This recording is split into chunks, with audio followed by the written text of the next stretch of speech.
natratra ity maraim-baovao ity indray.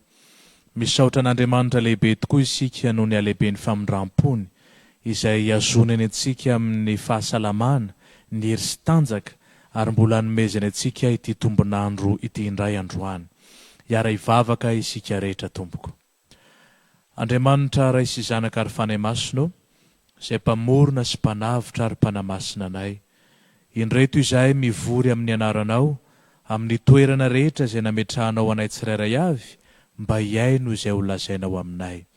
Andriamanitra tompo rainay any an-danitro, maneniky ny fahotana, maneniky ny fiainanay ny fahotana, mahenika ny fiainanay manontolo ny fahotana.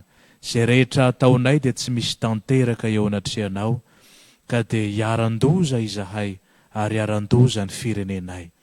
Ao anatin'izany anefa dia ianao ry Jesosy Tompo dia nanolotra ny tenanao mba ho faty eo amin'ny hazo fijaliana, hanafaka anay amin'izany iozy ny fahotana izany, ary mamelona indray ny fanantenana ao anatinay.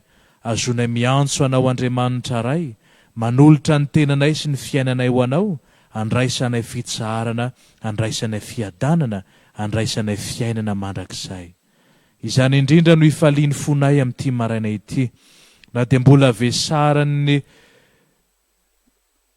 ny aretina izao tontolo izao, izahay kosa manantena anao, ilay Andriamanitra mahefa ny zavatra rehetra. Amin'ity anio ity koa dia mbola manan-kambara aminay ianao. Mitenena Jesosy eo, fa miaino anao zahay. Amin'ny anaranao Jesosy no anaovanay izany vavaka izany. Misaotra Tompo. Amen. Ny ten'Andriamanitra izay anjarantsika ry havana amin'ity maraim-baovao ity dia araka izay voasoratra amin'ny fitomanina toko 7. Bokin'ny fitomanina toko 7, ny andininy faha 8 hatramin'ny andininy faha 9. Fitomanina toko 7, ny andininy faha 8 hatramin'ny andininy faha 9. Toy izao ny favakin'ny teny amin'ny anaran'i Jesosy. Dia hoy izao, levina ny faharetako sy ny fanantenako an'i Jehova, tsarovo ny fahoriako sy ny fanjenjenako, dia ny zava-mahafaty sy ny rano mangidy, tsaro ny fanahiko indrindra izany ka dia mitanondrika ato anatiko izy. Izany no eritreretiko atom-poko ka dia hanantena aho.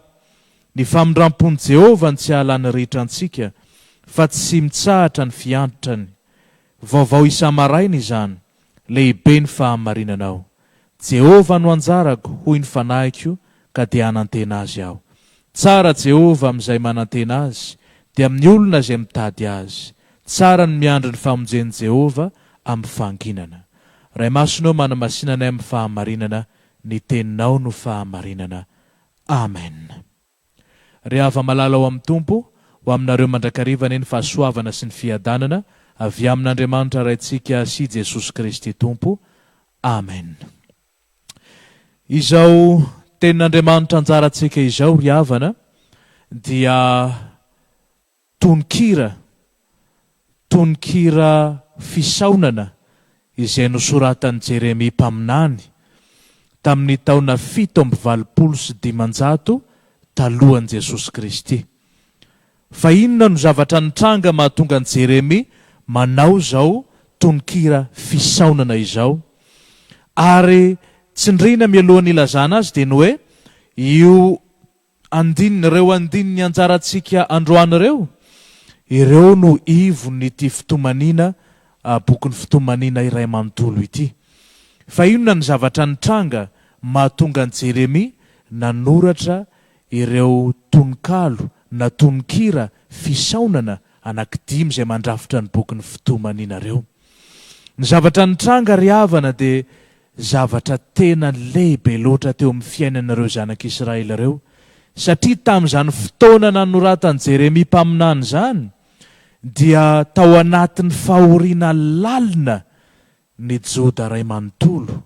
Ny antony, tafiditra tao an-tanàna ny Babiloniana, noravany Babiloniana ny tanàna, maro ny vahoaka maty, ripaka noho ny ady, nodoran'izy ireo ny tempoly, ary maro ihany koa no nataon'ireo maty mosary, ary ny sisa tavela dia nalefan'izy ireo babo nakany Babilôna. Tena fotoana mangidy dia mangidy teo amin'ny fiainan'ny reto fanjakana Joda reto mihitsy izao zavatra nanjoa azy izao na tonga n'izao taraina lalina izay nataony Jeremia mpaminany izao. Raha mamaky hatrany amin'ny toko voalohany ka hatrany amin'ny toko 15 isika ry havana, dia tena mahita ny alalan'ny lavaka misy azy ireo, ny alalan'ny alahelo izay iainan'izy ireo ao anatin'izany fahoriana izay tsy takatry ny saina, tsy takatry ny saina satria tsy iainantsika amin'izao zany. Tsy iainantsika amin'izao zany fa ny iainan'izy ireo tamin'izany, ka dia tsy takatry ny saintsika fa tena loza no nanjoa azy ireo. Loza izay nitarika ny Jeremia mpaminany, milaza ao amin'ny 19 hoe levona ny faharetako sy ny fanantenako an Jehova. No ny zavatsarotra rehetra izay nanjoa azy, dia nateny an'izany izy hoe levona ny faharetako sy ny fanantenako an Jehova. Levona satria na mitraka izy na mihodina vy na mihodika vanana dia faharavana tanteraka no hitany, ady sy fahampotehana no hitany ao anatin'izany.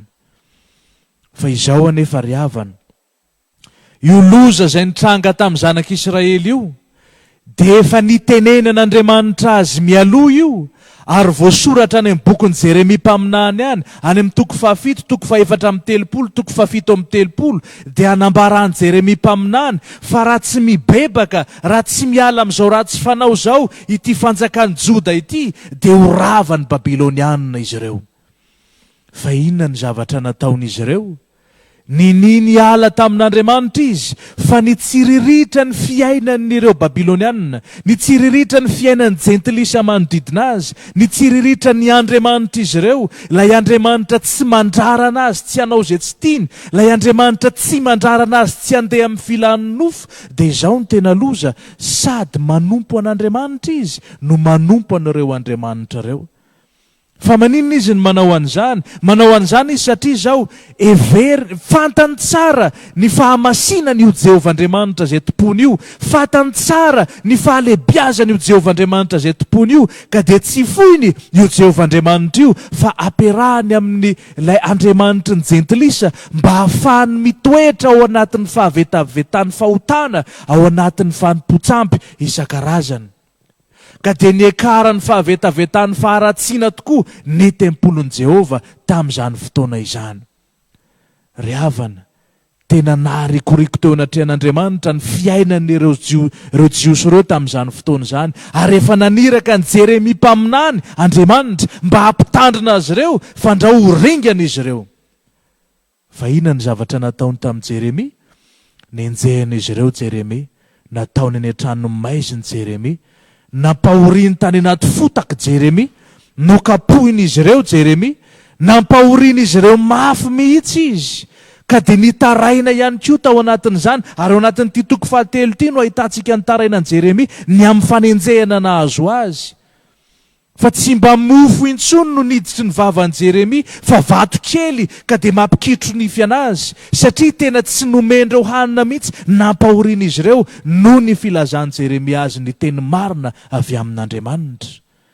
Ataony fa raha mampangina an'i Jeremia izy, dia mangina ihany koa Andriamanitra, tsy miteny amin'izy ireo intsony. Ny zava-doza nitranga amin'izay rehefa avy eo no ambaran'ity boky ny fitomanina ity. Ary dia tsaroany zanak'Israely mandraka androany io boky ny fitomanina io, isaky ny volana Jolay izy ireo dia mamerina mamaky an'io boky ny fitomanina io mba hatsiarovany izy ireo ny asarobidiny izany Andriamanitra izany, izany Jehovah Andriamanitra nanafaka azy ireo tany Egipta izany, hatsiarovany izy ireo any Jehovah Andriamanitra izay masina, Jehovah marina, ka tsy mahazaka an'izany fahotana izay ataon'ny olona izany. Hatramin'ny mandraka ankehitriny izy ireo dia mahatsiaro ao anatin'ny famakinana io boky ny fitomanina io. Tamin'izany fotoana dia izao ny zavatra tao am-pony izy ireo. Raha mbola mijoro koa io tempoly io, dia tsy misy na inona afaka ny hitranga amintsika. Satria fantatra izy ireo ny alehiben'ny voninahitr'Andriamanitra, fantatra izy ireo fa ao amin'io tempoly io ny seza fiandrianan'i Jehovah Andriamanitra. Ka izy ireo dia nihevitra tao am-pony hoe raha mbola mijoro io tempoly io, dia tsy misy nenenina mety anjo atsika fa isika midy atao anatin'ny fefiny tanàna ny Jerosalema aty na iza fahavalo manodidina dia Andriamanitra mbola hamerina izay nataony tamin'ireo mpanjaka taloha fa izay rehetra ka handringana an'ireo firenena manodidina ireo mba tsy handringana an'ireo ny seza fiandrianan'i Jehovah Andriamanitra. Dia nitoky tamin'izay izy ary dia nataony ihany ny fanao ratsiny, novonoiny ny mpaminany ary nataony ny fanao ratsiny. Fa izao tonga tokoa ilay loza izay efa nitenenan'Andriamanitra hatrany amin'ny bokin'i Jeremia mpaminany.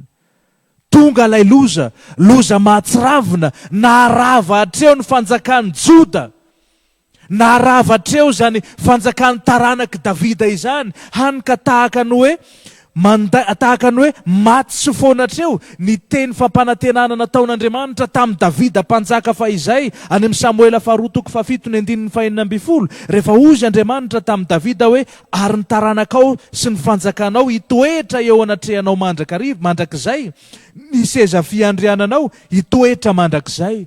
Tahaka ny rava izany teny fampanantenana izany, ary izany ihany koa no mbola nitokian'ireo jiosy ireo ka nahatonga anazy tsy nihevitra fa hoe ho ravany Jerosalema sy ny tempoly. Fa tena rava Jerosalema sy ny tempoly. Rava Jerosalema sy ny tempoly, ary raha mamaky ny fiainany zareo amin'ny boky ny fitomaninany izany isika dia mahita hoe tahaka an'Andriamanitra mihitsy no mijoro fahavalony reto zanak'Israely reto no zany fahotana nataony izany, no ny fivadiany tamin'Andriamanitra dia tahaka n'Andriamanitra mihitsy no mijoro ho fahavalony reto zanak'Israely reto. Hany ka na mandrosina miemotra na miakaviana miakavanana dia fahafatesana no hitany sy iainan'izy ireo amin'izany. Jeremia nefa efa nampitandrina azy ireo any amin'ny toko 7:1 ka manao hoe aza mahatoky ny teny lainga hoe tempolon'i Jehovah, tempolon'i Jehovah, tempolon'i Jehovah ity. Fa efa nampitandrina azy ireo mafy Jeremia ny amin'izany fiainan'izy ireo izay mampifangaro an'Andriamanitra sy ny sampy izany. Tena sarobidy eo anatrehan'Andriamanitra tokoa ry havana, ny tsy fananana Andriamanitra hafa afa-tsy izy irery ihany. Ary matoa io ny didy voalohany indrindra, dia io ny didy fototra sady lehibe indrindra izay iankina ny didy rehetra manaraka ao afara rehetra, ny aza manan'Andriamanitra hafa fa izao ihany. Raha miaina an'izay tokoa mantsy ny olona, raha tsy manan'Andriamanitra hafa izy afa-tsy Andriamanitra rery, dia tonga matahotra sy tia ary mahatoky an'Andriamanitra mihoatra ny zavatra rehetra izy. Fa ao anatin'izay izy dia tsy manononona foana ny anaran'i Jehovah Andriamanitra. Ao anatin'izay izy dia mahatsiaro ny andro sabata na masina azy. Ao anatin'izay izy dia manaja ray aman-dreny, tsy mamon'olona, tsy mangalatra, tsy mijangajanga sy ny sisa sy ny sisa. Ka misy antony matoa io ny didy voalohany indrindra izay napetraka Andriamanitra. Ary hitantsika miariary fa izao mitondra faharavana eo amin'ny fiainan'ny olona izao izy. Ny fandikana an'io didy voalohany io. Ry havana, raha mivavaka isika dia manao ahoana ny fomba fivavahantsika? Manao ahoana ny ao anatintsika ao marina? Tandremo, fa misy ny mivavaka dia ny antony ivavahana dia tahaka n'ilay fahatokiny nananany zanak'Israely tao am-pony zareo fa izay, manao hoe raha mbola makany am-piangonana koa aho dia afaka manao izay tiako atao aho rehefa tonga ny alatsinainy sy ny manaraka rehetra, fa ny alahady dia atokako an'ny ao am-piangonana. Hany ka rehefa tonga ny loza eo amin'ny fiainana dia lasa mametra-panontaniana ny olona hoe fa inona ny mahatonga n'izao loza zao eo amin'ny fiainako, ary Andriamanitra ny lasa omena tsiny ao anatin'ny loza rehetra izay mitranga eo amin'ny fiainana. Fa lasa tsy mandiny tena intsony ny amin'izay fototra ny havian'izay loza izay ka dia manome tsiny an'Andriamanitra no atao. Fa izao ny fantaro ry havana, mandiny tena, fantaro ny tena ao anatinao marina, ianao milaza ny tenanao kristianina io.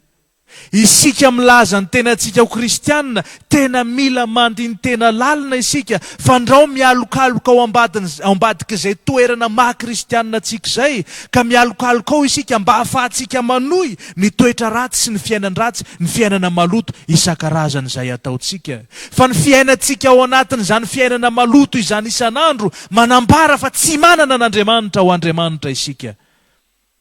Izay no ambaran'izany ry havana. Fa ny fandiniantsika tena no ahafahantsika mahalala ny tena tompontsika marina amin'izao ora sy fotoana izao. Iza marina ny tena tompontsika ao. Manahoana ny fiainantsika andavanandro. Mahasahy manatona ny latabatra masina kanefa tsy amin'ny fo mibebaka akory, fa rehefa tonga ny alatsinainy dia miverina ho amin'ny fiainam-pahotana ihany. Firifiry moa ry havana no lava ao anatin'izany fisainana mahatoky ny asa atao ivelan'izany dia ny fandanana am-piangonana, kanefa ny fo tsy atolotra an'Andriamanitra. Tena maro izany ry havana. Ary izay indrindra no mahatonga an'Andriamanitra manaitra an'izao tontolo izao. Ary isika eto Madagasikara ihany koa, izay mirehare amin'ilay teny hoe Madagasikara ho an'ny Kristy ary Kristy ho an'ny Madagasikara, dia foaziny Kristy isika amin'ny alalan'izao arety mandringana mandalo eto amin'ny tany sy ny firenena izao. Foaziny Kristy isika manerana izao tontolo izao, foazin'Andriamanitra isika satria izao manoloana ny loza mitranga, dia makaiza ny alehan'ny saina voalohany? Makao amin'Andriamanitra. Makao amin'Andriamanitra ny alehan'ny saina voalohany. Rehefa tahaka ny Jeremia eto isika, levona ny faharetako sy ny fanantenako an Jehova, izany hoe tsy misy nininona antenaiko intsony amin'ity fiainana ity ho famonjena ahy, tsy misy nininona antenaiko, henona dia Jehova aza, dia tsy maintsy miverina ao amin'Andriamanitra ny saina. Mandinika hoe ao izay Andriamanitra izay, lay Andriamanitra mahefa ny zavatra rehetra, lay Andriamanitra tompony hery sy ny fahefana rehetra. Ary rehefa miverina ao amin'Andriamanitra ny saina, dia mahita n'izao hitan'ny Jeremia izao. Andriamanitra mpamindra fo, Andriamanitra miantra, Andriamanitra tia ny olona, Andriamanitra tsara, Andriamanitra mpamonjy, manafaka ny olona amin'izay manjo azy. Manana hafatra lehibe ho antsika izao boky ny fitomaniana anjarantsika androany izao. Hafatra fandinian-tena ry havana, hafatra antso ho antsika tsirairay avy ihany koa, izay miaina ao anatin'ny tahotra sy ny tebiteby, ateraky n'izao arety mandringana manerana izao tontolo izao, ateraky ny zavatra rehetra, olana rehetra isan-karazany mitranga eo amin'ny fiainana, ny fahoriana rehetra mety hiainana, eny mety tsy tahaka ny zavatra niainany zanak'Israely fa izay. Satria mety mbola manadino ihany isika indraindray ny amin'izany fahoriana iainana izany, mety tsy tahaka ny amin'ny zanak'Israely izay hoe mitraka izy mitodika avy mitodika avanana, tena faharinganana no hitany. Mety tsy tahaka an'izay, fa izao ny fantaro, ny fanahintsika rehefa tafasaraka amin'Andriamanitra dia ory mihoatra lavitra noho ny zavatra nahazo ny zanak'Israely fahizay. Fahoriam-panahy lalina tanteraka any anaty any, izay mitarika antsika hitady fitsaharana amin'ny fahotana isan-karazany ety amin'izao tontolo izao, mitarika antsika hitady fitsaharana ao anatin'ny zavatry ny tany, ao anatin'izay rehetra mety fahafinaretana hita ety ambonin'ny tany, ka vao maika isika mirotsaka makany amin'ny fahaverezana mandrakizay.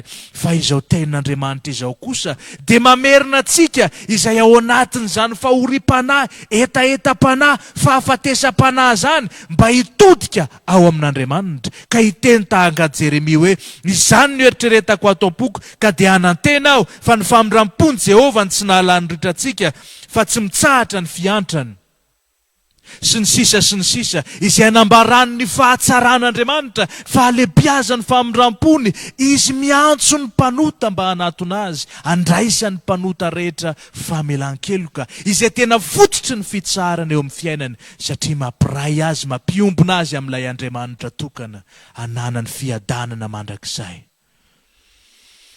Izao vavaka nataon'i Jeremia izao, andranomaso nataon'i Jeremia izao, dia mahatonga sainantsika tokoa ary mampandiny tenantsika mba hirosoantsika amin'ny lalindalina kokoa hatrany.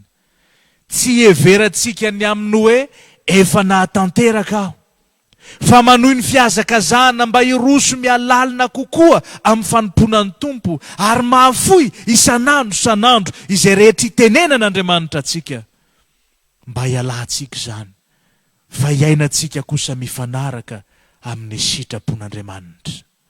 Ry havana, fantaro fa raha maizina no hitanao amin'izao tontolo izao, Andriamanitra ny mazava. Raha ratsy ny fahitanao ny fiainana ety amin'izao tontolo izao ity, Andriamanitra ny tsara. Raha ory ianao amin'ity fiainana ity, Andriamanitra ny fitsarana, Andriamanitra ny fiadanana, ary tsy misy toeran-kafa, tsy misy fomba hafa, tsy misy asa hafa azonao an'izany fiadanana sy fitsarana sy fahatsarana sy fahazavana izany ivelan'Andriamanitra irery ihany. Ka hitenenany aminao hoe aza manan'Andriamanitra hafa fa izao ihany. Io Andriamanitra izay manolotra ny tenany ho anao io, izay miantso anao androany io no efa nanolotra ny ainy teo amin'ny hazo fijaliana. Tsy misy manao anao toy izany eto ambonin'ity tany ity, fa izy no efa nanao anao an'izany. Efa nanolotra ny ainy teo amin'ny hazo fijaliana izy mba hamonjena anao. Ka na inona azony natao mihoatra noho izany dia nataony mba hamonjena anao izany, satria fitiavana mandrakizay no nitiavany anao, ary dia mampaharitra n'izany famindram-pony izany ho anao izy. Anio ary dia fotoana hanatonana an'Andriamanitra, fotoana hiverenana ao amin'Andriamanitra, fotoana handoaliana eo anatrehan'Andriamanitra, ka hanolorana ny alahelo rehetra izay mavesatra rehetra, ny vokatry ny fahotana rehetra eo amin'ny fiainana, izay rehetra fahamaizinana eo amin'ny fiainana, izay rehetra faharatsiana eo amin'ny fiainana, entina mandoalika eto anatrehan'Andriamanitra, ka hatolotra an'Andriamanitra feno izany mba hanadiovany atsika tanteraka amin'izany, mba tsy hiatra amintsika ny loza, ka na misy arivo aza lavo manodidina atsika, isika hijoro mandrakariva, fa ny tenin'Andriamanitra dia tsy maintsy tanteraka eo amin'ny fiainantsika izany. Tsara io Andriamanitra izay miantso atsika io ry havana, ary tsy misy tsara afa-tsy io Andriamanitra io. Mankalazany anarany amin'ity anio ity, fa lehibe ny famindram-pony matombola manome atsika n'izany tombonandro azony miantso atsika hanatona azy izany, fa tsy mbola ny fandringanana no tonga miatra amin'ny fiainantsika. Mahireza ry havana fa Andriamanitra tsara izay tsy mafoy na mandao anao izy, fa momba anao mandrakariva ambara-pahatonga ny fahataperana izao tontolo izao. Ary ianao kosa atoloro azy feno ny fiainanao, tsy ny ampahany ihany, ka aza miafinafinao ambadiky ny maha-kristianina anao na ny fandehananao am-piangonana, fa tena atoloro ny tenanao ho fanatitra velona, masina, sitrak'Andriamanitra, dia efa ny pompanahy mety ataonao izany, dia ahita fitsarana, ahita fiadanana ho an'ny fanahinao mandrakizay ianao. Ho an'Andriamanitra irery ny voninahitra izay efa azy hatramin'ny taloha indrindra, mbola ho azoko mandrakizay. Amen. Raiso ny fitahiana. Ny fahasoavan'i Jesosy Kristy Tompo, ny fitiavan'Andriamanitra Ray, ary ny firaisana amin'ny fanahy masina ho aminareo rehetra ny hatramin'izao ko mandrakizay, ho aminareo any ny fiadanana. Amen.